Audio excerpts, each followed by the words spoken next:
Today in the livestock market, we got a rally out of the live cattle. Supplies just keep tightening, and so we're watching as the market's going to continue to move a little bit higher. There is some underlying support starting the week, but the question is, will it last? Can we start to fill that gap?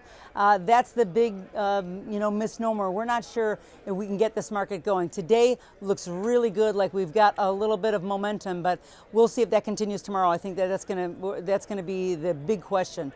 Feeders were also strong. That bullish on feed report. The USDA posted that lower than expected placement numbers. The cash market is limited today, and that's also adding to the bullish tone. Now, the feeders could definitely bring along the live cattle market and really push it a little bit higher. Again, we're trying to fill that gap. Hasn't started yet, so that's something to try to look for. Of course, we're waiting for any kind of trade deal coming out of the White House with the talks on U.S.-China.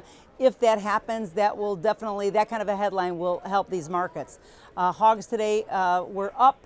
The African swine fever still is not under control. That's definitely clear. The epidemic is just having a devastating effect. But until that there is a final deal that will have big volatility going forward, and so the fact that the market is higher doesn't mean that tomorrow it can be lower at just the same amount. So for now, the market is still looking good. The abrupt cancellation, I think, might have startled some of the traders, but the idea that China came in was going to make some purchases in soybeans, and we know that the pork markets are also the ones that are affected so much by this tariff war. So any kind of good news definitely is a great shot in the arm for the hog market. And so that brought the entire complex on the upswing to start this week.